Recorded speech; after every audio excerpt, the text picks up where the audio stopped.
Venezuela fue durante décadas un país que parecía inmune a la crisis que golpeaban al resto de América Latina. La riqueza petrolera, desde mediados del siglo XX, garantizó un crecimiento constante y una calidad de vida que atrajo a miles de inmigrantes europeos, caribeños y latinoamericanos. Se hablaba del país como la Arabia Saudita del continente.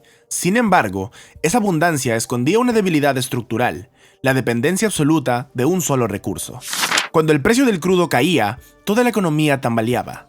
Y a pesar de que distintos gobiernos prometieron diversificar la producción, la renta petrolera siempre terminó devorando cualquier intento de modernización.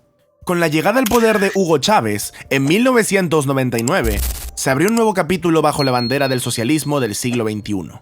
La narrativa oficial prometía justicia social y soberanía económica, pero en la práctica se impusieron nacionalizaciones masivas, controles de precios, expropiaciones y un gasto público financiado por el boom petrolero de los años 2000.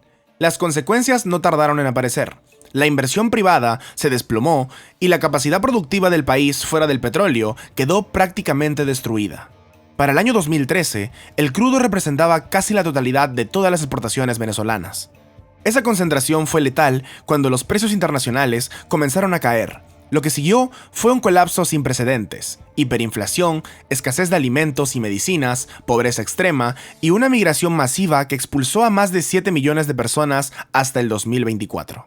Venezuela se convirtió en un laboratorio del desastre económico y en un recordatorio de que la riqueza mal administrada puede transformarse en miseria colectiva. En medio de este derrumbe, la dolarización informal dio un respiro. Con el billete verde circulando libremente en las calles, surgió cierta estabilidad en las principales ciudades. Restaurantes, comercios y pequeños emprendimientos revivieron, creando la ilusión de que el país había dejado atrás lo peor. Pero esa normalidad era una ilusión frágil, sostenida por flujos temporales de divisas y no por un renacimiento productivo. Hoy las alarmas vuelven a sonar. La salida de empresas petroleras extranjeras marca un retroceso grave. Durante el mandato de Joe Biden, Washington otorgó licencias especiales a compañías como Chevron, Repsol y Eni, lo que permitió un leve repunte de la producción y cierta entrada de dólares. Sin embargo, con el regreso de Donald Trump a la presidencia en 2025, todo cambió. Al principio parecía que mantendría las licencias por conveniencia estratégica, pero en marzo revocó los permisos. Su argumento: Nicolás Maduro no cumplió con organizar elecciones libres en 2024 y se negó a colaborar en la deportación de inmigrantes venezolanos. El golpe fue inmediato. Chevron, que representaba casi un tercio de los ingresos en divisas, abandonó el país, arrastrando consigo el oxígeno que mantenía con vida a la frágil economía. La salida de Chevron no solo significó la pérdida inmediata de dólares, también dejó al descubierto un problema estructural del petróleo venezolano: su calidad. El crudo del país es extrapesado y necesita diluyentes para poder ser exportado. Durante años, Chevron se encargó de traer esos insumos desde Estados Unidos.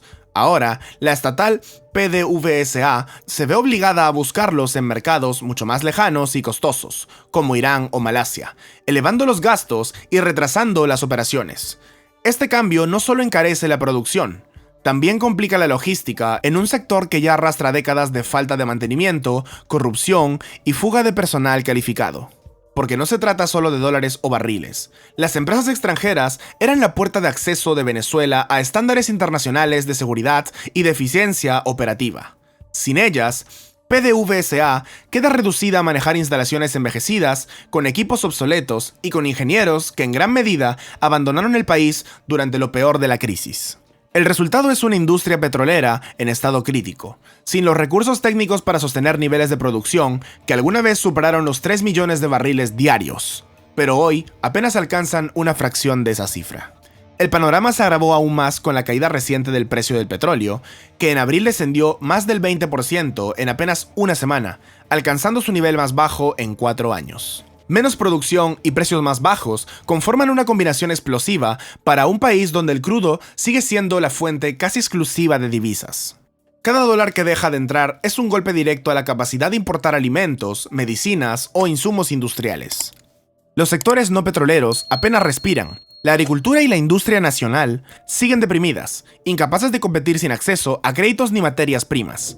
El comercio, golpeado por la escasez de divisas, sufre para abastecerse. El sector servicios, sobre todo en las grandes ciudades, parece ser la única área con cierto dinamismo, gracias a restaurantes informales, aplicaciones de reparto y pequeños emprendimientos callejeros. Pero incluso esos negocios se sostienen sobre bases frágiles, dependen de dólares que cada vez escasean más. Los economistas más respetados del país, como los de la Universidad Católica Andrés Bello, advierten que la inflación podría superar el 200% a finales de 2025. Además, proyectan que las exportaciones de hidrocarburos caerán alrededor de un 20% y que el Producto Interno Bruto se contraerá más de 2 puntos porcentuales. Aunque ya no existe la hiperinflación de años anteriores, Venezuela sigue teniendo una de las tasas más altas del planeta. El espejismo del crecimiento vivido entre 2022 y 2024 se desmorona. Aquella recuperación se sostenía en una base extremadamente baja y no en una transformación profunda. Hoy, los signos de estancamiento reaparecen, y la pregunta vuelve a ser inevitable. ¿Puede un país que lo apostó todo al petróleo sobrevivir a un nuevo colapso sin repetir la pesadilla de hace unos años? Si algo distingue la situación venezolana, es la soledad estratégica en la que se encuentra el país. Durante los años iniciales de la Revolución Bolivariana, China fue uno de los principales sostenes financieros. Entre 2007 y 2016, Pekín prestó más de $60.000 millones bajo la promesa de pago en petróleo.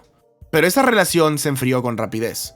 Venezuela incumplió con varios compromisos. Muchos proyectos financiados por China terminaron abandonados por corrupción o ineficiencia. Y el costo político de respaldar a Nicolás Maduro se volvió demasiado alto. Hoy, China continúa comprando petróleo venezolano, pero lo hace con grandes descuentos. Ya no está interesada en ser el salvador de Caracas, sino en asegurarse un suministro barato sin comprometerse políticamente. Ese cambio refleja un pragmatismo claro. Pekín no quiere arriesgar sus vínculos con Estados Unidos o Europa por una economía colapsada en América Latina. Bastante tiene con la guerra comercial y la competencia tecnológica global. En otras palabras, China mantiene un rol de cliente, no de aliado dispuesto a rescatar a un socio en crisis. Rusia, en cambio, sí ofrece un respaldo político y militar más abierto. Para Vladimir Putin, Venezuela es un aliado útil en el hemisferio occidental, un contrapeso simbólico a la influencia de Washington en la región. Moscú ha vendido armas, ha enviado asesores militares y ha invertido en el sector petrolero a través de empresas como Rosneft. También ha defendido diplomáticamente el régimen venezolano en foros internacionales como la ONU. Pero a pesar de esa retórica de apoyo, la realidad es que la capacidad económica de Rusia está limitada. Las sanciones impuestas por Occidente y el enorme gesto que consume la guerra en Ucrania reducen drásticamente su margen de acción. Así, Venezuela se encuentra atrapada entre aliados incapaces de sostenerla y un enemigo poderoso que condiciona su economía mediante sanciones. Sin socios con recursos suficientes, el país permanece en una zona de alto riesgo.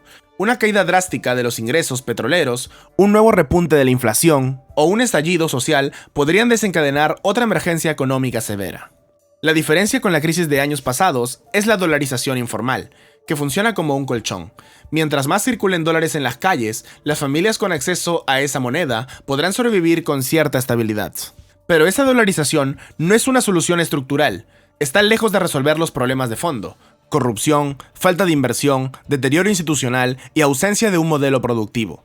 La gran pregunta entonces no es si el socialismo lo hace de nuevo, sino cuánto tiempo más podrá Venezuela sostenerse antes de que la historia vuelva a repetirse. ¿Se trata de un país condenado a vivir ciclos eternos de bonanza y colapso? ¿O será posible construir, alguna vez, un futuro que no dependa de la volatilidad del petróleo ni de los caprichos de la política? El futuro venezolano pende de un hilo entre sanciones, dependencia petrolera y abandono internacional. Nada garantiza estabilidad duradera y la historia amenaza repetirse. Suscríbete al canal, activa la campanita, comenta tu opinión, dale like, comparte y sigue atento a próximos análisis.